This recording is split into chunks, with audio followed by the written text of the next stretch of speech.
Hey you guys, if you're new to our channel, my name is Christina and me and my family homestead on a little over an acre in the Bay Area, California. Today I thought it'd be really fun to do a spring garden tour. We have been working on our homestead for 3 years, and when we bought it, there was pretty much nothing on it, a few trees, but that was about it. And so I just want to show the progress of where we're at now. I have been filming at our homestead since we bought it 3 years ago, back in 2023. And it's really cool to look back and see where we started and where we are today. So if that's the kind of content that you like, please be sure to like and subscribe down below. But anyway, I have so much to show you, so let's get into it. Okay, the first thing I want to show you guys is our citrus grove. So when we moved in, there were 4 citrus trees planted here. It was a tangerine, a grapefruit, a lemon, and a navel orange. And we have since turned this area into a citrus grove and planted 5 or 6 more trees. Can't really remember, I'd have to look back. So we have small citrus trees here and then a few big ones. So this one here is our tangerine, and it came with the property, so it has to be a few years old, and it's loaded with fruit. When I first saw this tree, it was yellow and leggy and just didn't look good, and we have been in the process of trying to cover it with wood chips, fertilize it, prune it so that it can get healthy again. And I think this will be the first year where this tree actually produces really good for us. I have another tree over here. This one's struggling, so I just put a ton of wood chips down on it, and I've been fertilizing it, and you can kind of see that it's starting to get green again. Let's see if I can show you. So it's probably going to drop some of these yellow leaves, but there's new leaves coming on, which is awesome. And then over here, this is my big navel orange tree. If you follow along with my channel, this is the tree I'm always harvesting from because we get so many oranges. It lasts us for about a month and a half or so. And these oranges are now starting to size up really nicely. Let's see if I can find a few. There's one right there. And they're kind of everywhere. This tree always is a heavy producer for us. Although it kind of looks like this year we might have a few less than normal. We had a bumper crop of a year last year for oranges. So this year I think it might be giving itself a little rest. I don't see as many on the tree as much, but they're still there. As far as oranges go, I think that the navel orange is far superior. I did plant a Valencia orange over there, and that's more of like a juicing orange. I have a Moro blood orange here, and then a lemon tree that kind of resembles a Meyer lemon. I'm not entirely sure what kind of lemon tree it is, and it's also putting on lemons at this point. I'm really hoping that it blooms again because it doesn't have nearly as many lemons on it as it did last year. Although they are kind of coming in clusters, as you can see here. But I did a really big preservation project last year where I juiced all the lemons and just have tons of lemon juice stored in my freezer for the summer to make lemonade for the kids when we're playing outside. So I really hope that I get more lemons on that tree than just what is on there currently, because I don't think that's going to get us the summer for next year. But I'll take what I can get because they're absolutely delicious. Okay, and leaving the citrus grove, this is our entrance to our backfield. This is where we have our orchard and all of our raised beds. I'm currently trying to work on a garden walkway that's really beautiful. I'm not sure if I'm loving the hydrangeas, so I have them in pots just to see if they're going to be able to survive in the minimal sun that is in this area. But I feel like it would be a good pop of color. We do have wisteria growing over that arch. So if you have any recommendations on ways to make that garden entrance absolutely stunning and beautiful, I would love to hear about it down in the comments below, because this is kind of one of my next big projects that I'm going to be working on, is adding some more flowers and beauty to the backyard now that some of the more staple trees and perennial plants have been planted. Okay, so if you're a regular watcher of my channel, I talk about this a lot, but the first thing that we did when we bought our homestead was really focus on getting fruit trees in and all of our perennials in. And so the next thing I want to show you is our orchard and what's growing here. We have about 40 trees in the ground. Most are between 2 to 3 years old. Some of them are older and came with the property, very few of them. But things are growing and looking amazing. So I just wanted to give a quick little, wisteria, a quick little peek into what we've got going on in our orchard. Okay, so here is our orchard. And like I said, it has about 40 fruit trees in it. And some really exciting things are happening here. So coming over here, what I've got going is an avocado tree. This is a bacon avocado tree.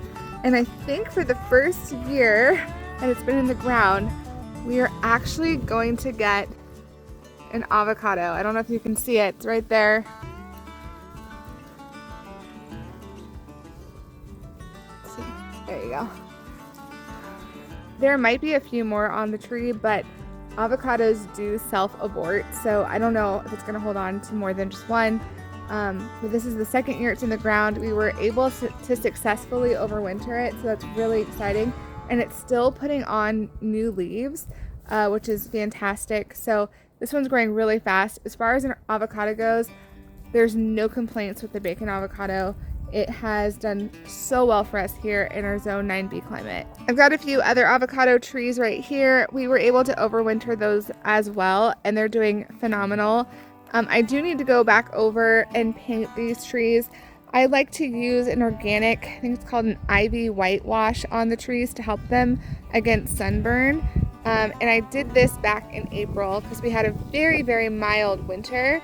And then I'm gonna do it again probably the beginning of June, just to protect these trees as best as I can, only when they're young.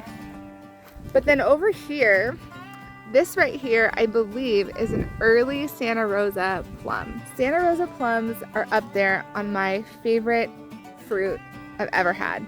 And so I've planted 2, and then I didn't know, but on the property there was a tree that looked really rough, and I went ahead and pruned it, and it didn't really produce for the first 2 years. I think I got one thing off of it, and then I realized it was some version of Santa Rosa plum.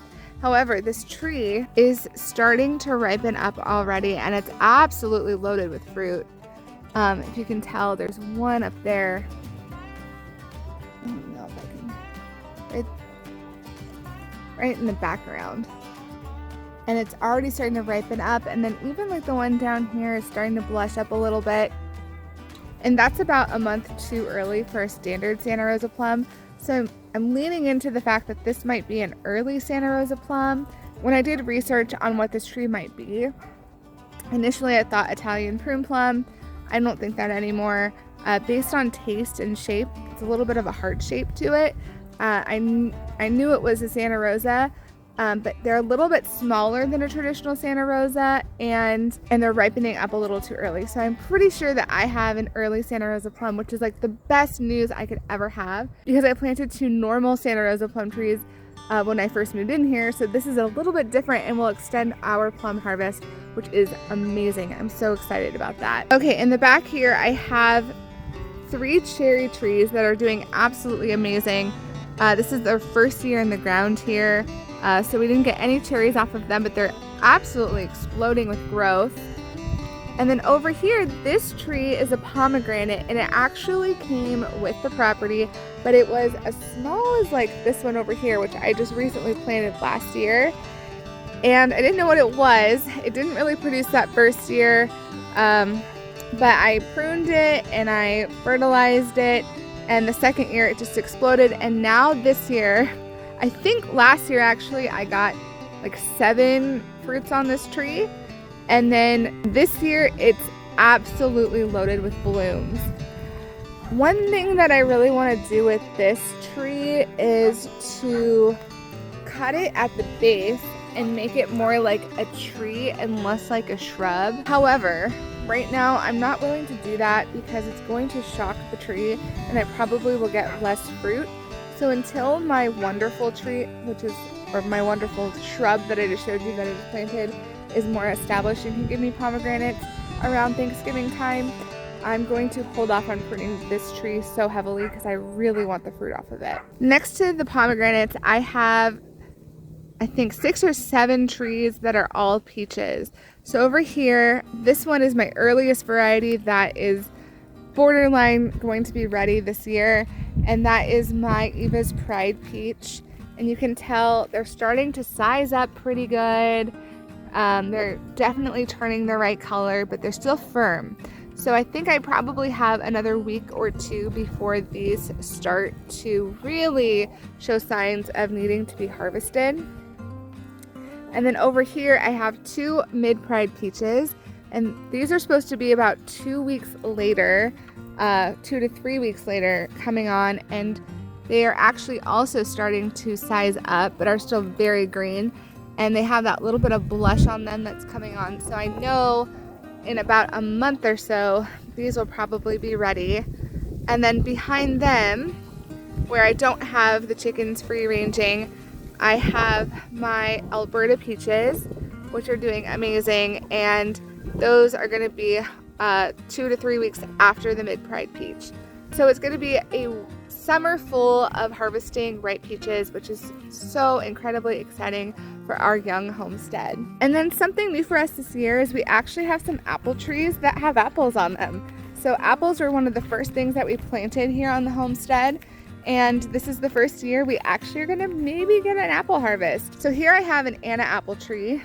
This was like the first tree I ever pruned, and I did not do a good job of it, and it looks ridiculous. But I've since learned a few things about how to prune apple trees, and I think that I can salvage it, but it needs a couple seasons to really get some good growth on it. So this tree is absolutely loaded with apples, and I've been periodically thinning them as they've gotten bigger, because I don't know if this tree is able to carry the weight of all the apples, especially because it looks like most of them actually grew on this side of the tree, and the tree's kind of leaning.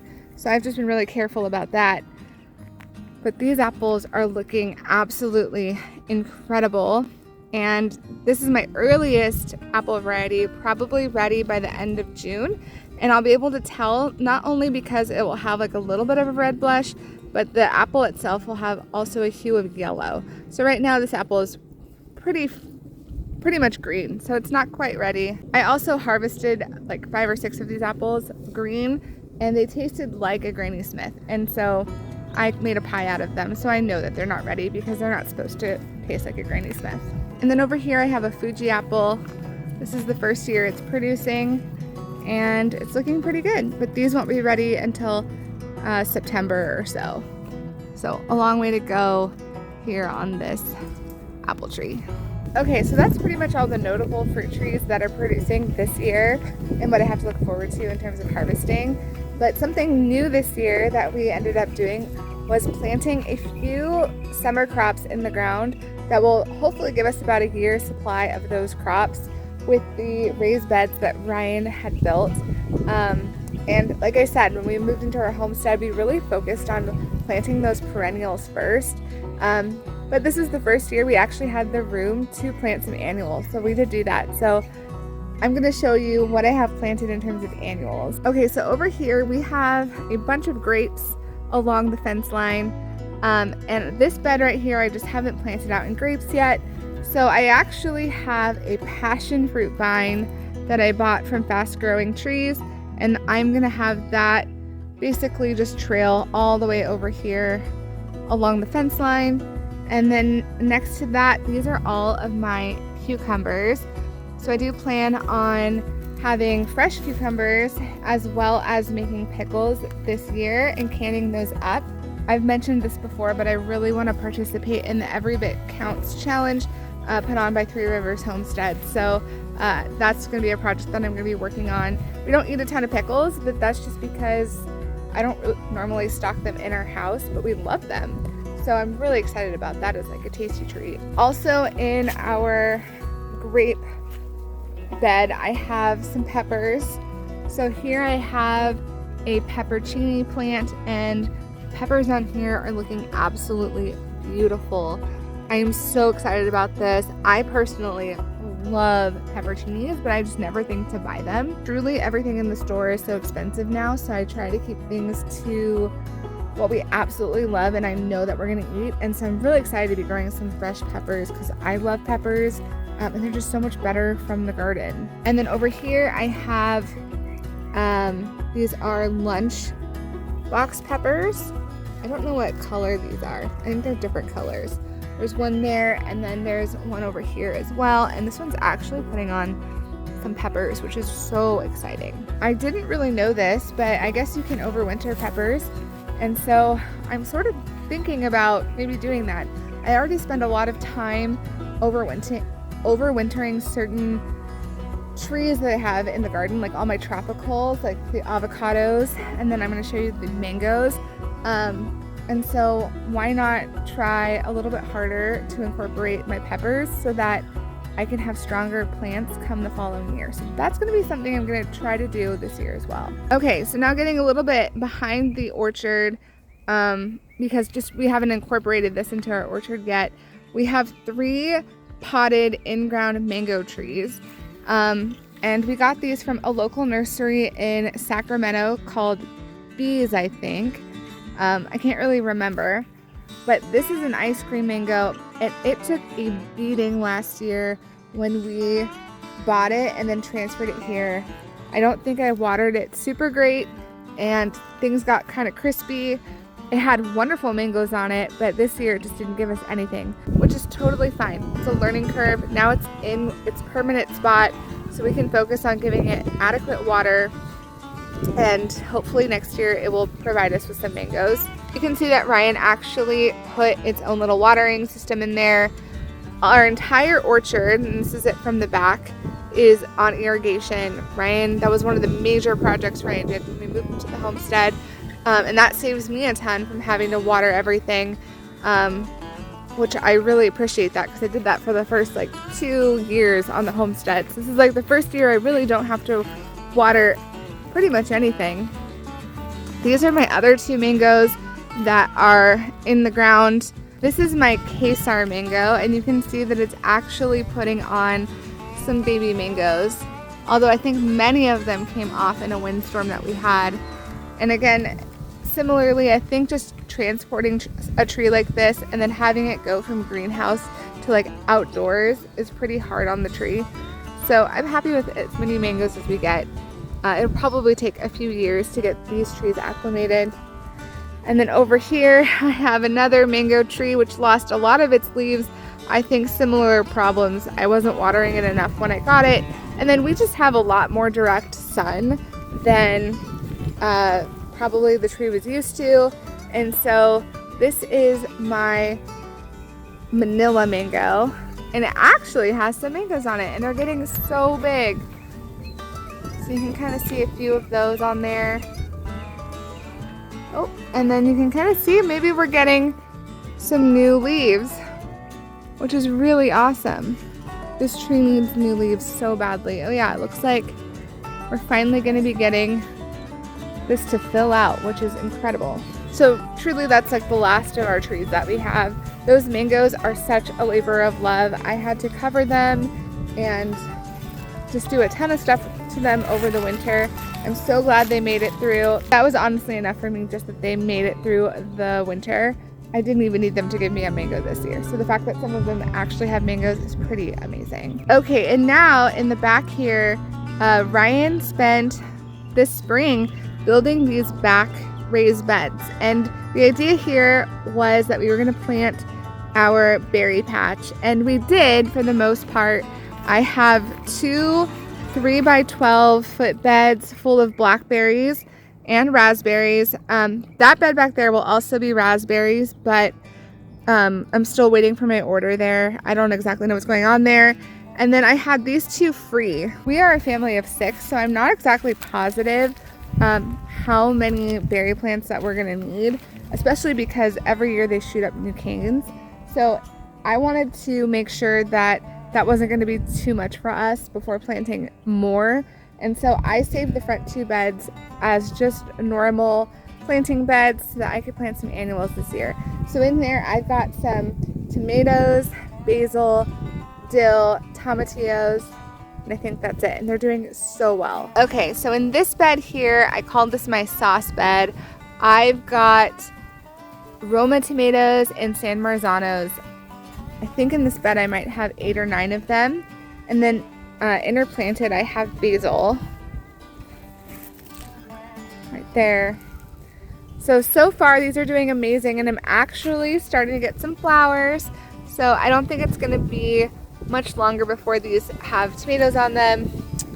And then over here I have more Romas and San Marzanos. And then the ones on the stakes are my indeterminate tomatoes. So they are going to grow really tall, hopefully. And I believe it's 2 black crims, and the other one is like a brandywine probably. So those are more of my like heirloom slicing tomatoes, I guess. And then over here I have these are my tomatillos. So I bought 3 tomatillos because you need 2 in order to pollinate them. And so I'm always concerned that I'm gonna lose 1 and then I'm left with 1. So I always go with 3, and I'm glad I did that.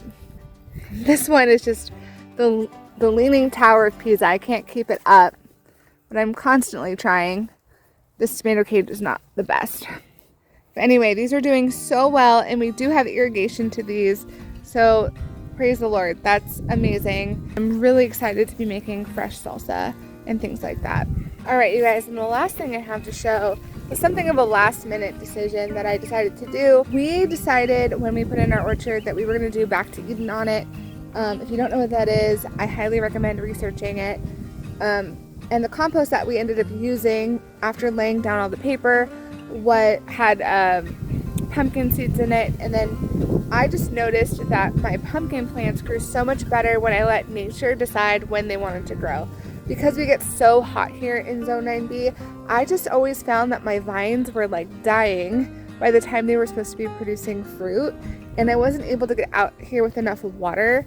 And so what I ended up doing was coming out into the orchard and planting seeds early, like I think it was like end of April, and the seeds have now popped up, and I have a melon, squash, pumpkin patch that I'm so excited about this year. I can't hardly stand it, so I want to show that off to you too because it's looking incredible. Okay, so this is my patch, and I'm heading back into my chicken coop, which is right there. And I've got a mixture of things going on here. So I have cantaloupe that popped up. And so what I ended up doing, I don't have enough wood chips to really cover all of these plants, but I just covered the base because it helps with water retention. And so there's my cantaloupe. And then over here, I have a mixture of pumpkin. So I don't exactly remember the type of pumpkin I planted in each row. I'll be able to tell as soon as they produce fruit, but it's some sort of like Jarondelle or Fairy Tale or Sugar Pie or like Big Macs, like some type of jack-o'-lantern that the kids can carve. So that's there. Oh no, I had a plant over there, but I think the gophers got to it. That's so sad. This one was looking so good. I'm so sad that we have gophers. We have so many gophers. Okay, over here I have Moon and Stars watermelon. And then in the next row, over here, again, I have some variety of pumpkin. I can't really remember what it is. Watermelon. Another watermelon plant there. Okay, here I have one variety of pumpkin, I believe. I don't know. I can't remember what I planted. It was one of the ones I named, but they all germinated in a row, which is fantastic. I've got another one over here, a huge plant over there, more watermelon over here. And then I do know that I planted some honey nut butternut squash. So I can't remember where those are, but I have another plant here. And then over here along this area is my Romanesco squash. So hopefully we'll start to get some flowers soon and I can harvest some Romanesco squash. I cannot wait to grow squash, and I've just been like kind of eyeing and waiting for this plant to produce something, because as far as a productive plant, I feel like squash is super productive and you just get so many squash, I don't know, every other day, and that really provides a lot of food for your family really fast. So anyway, this is my spring garden tour. Thanks for hanging with me. to me, it's so amazing to see what 3 years of just working on the weekends can do to transform a place. I mean, and I'm excited about this year, and so I just can't wait to see what we're gonna have going next year. So anyway, if you liked this video, please do make sure to like and subscribe down below, and I will catch you guys on the next one.